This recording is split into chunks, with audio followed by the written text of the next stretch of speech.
Hi, welcome to Learning Monkey. I am Vikram. In this class, we will try to understand input and output configuration of basic computer.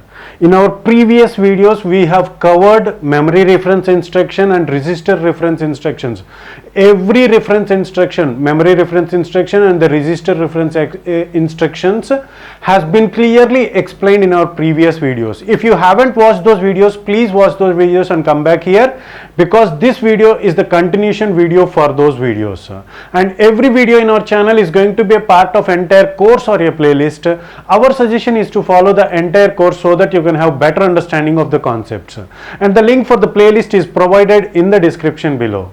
Now coming to this class, before understanding the instruction, input output instructions, we will try to understand how the input output configuration is done on our basic computer. So far we have seen about memory registers, different types of memory registers, and how the data is transferred among the memory registers on our basic computer. Now we will try to understand about input and output registers. So this is an input register and this is an output register. This input and output registers are of 8-bit size. Why it is 8-bit size is, and every computer should have an input device or a output device. Without that, it is not of any use of that computer. Whenever we want to input a program, we have to type something on the keyboard. So keyboard is the input device, and whenever after execution of the program, we will use monitors to display.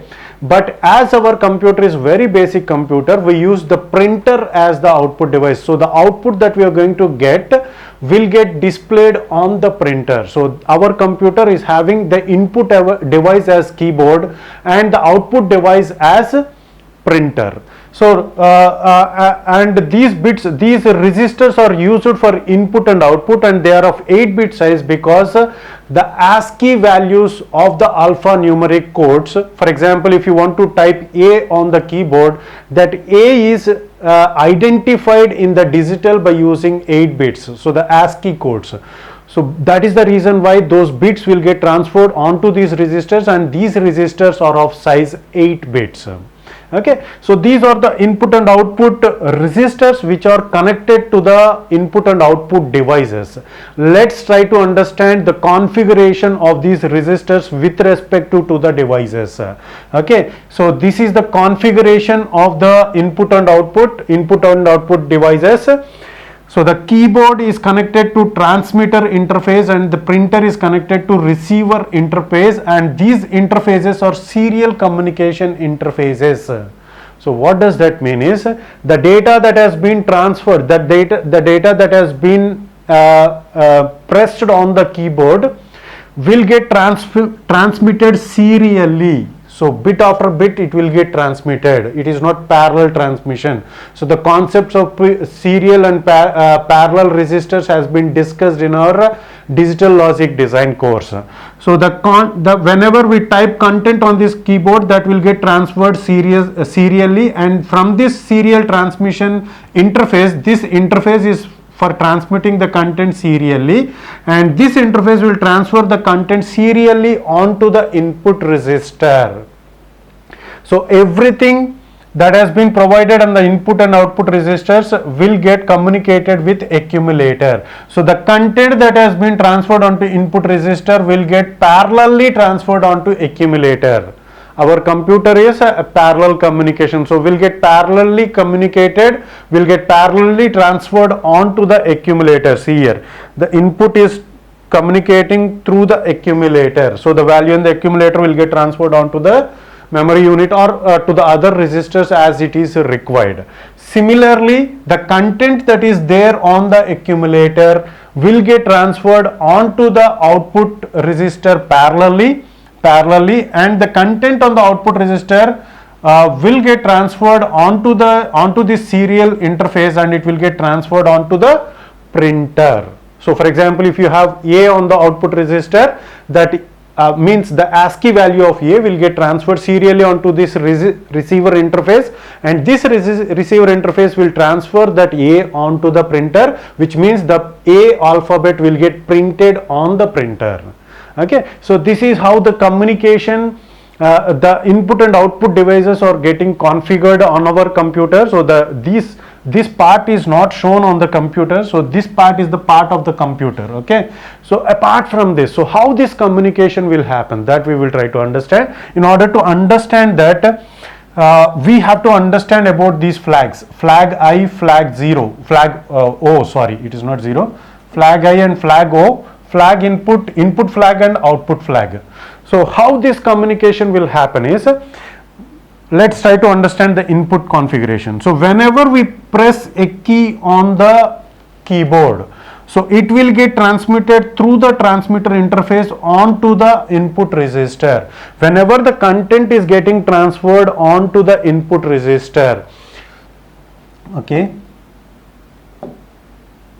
So whenever the content is transferred, so the key that has been pressed, the ASCII value of the content is getting transferred onto the input resistor, this flag will become 1. So initially the value on this flag is 0. Whenever we start our computer, this flag value will be 0. Okay. So now whenever this flag is 0, the data that has been pressed on the keyboard will get transferred onto the input resistor, and after transferring the content onto this input resistor, this flag will become 1. Okay.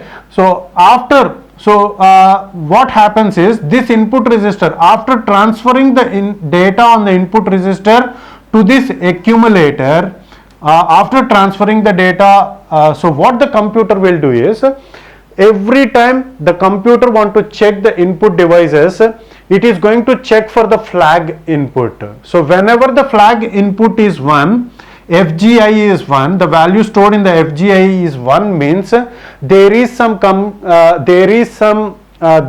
data on the input resistor. It means that there is some data on the input resistor. So how the computer will get interrupted, that we will try to understand in our later classes. Right now what happens is, the computer will frequently check the FGI and FGO flags. So whenever the computer finds that the FGA flag is 1, it is going to decide that there is some content on the input resistor. So when it decides that whenever the flag is 1, this input resistor content will get transferred onto accumulator, and this value will become 0, which means that now the input resistor is ready to take the values from the keyboard. So for example, if you have transmitted A onto this, after transferring the content onto the accumulator, so this flag will become 0, which means that the next key that we are going to press will get transferred onto this input resistor through this transmitter interface. This is how the data will get transferred, okay, from the keyboard. And how the output resistor will work, so it is just opposite to that of input resistor working mechanism. So how this output resistor will work is, whenever the calculations are done, whenever the output has been generated by the program, that output will get stored on the accumulator, right? So after storing the content onto the accumulator, the computer will check for FGO. If the bit, initially the bit on FGO will be 1.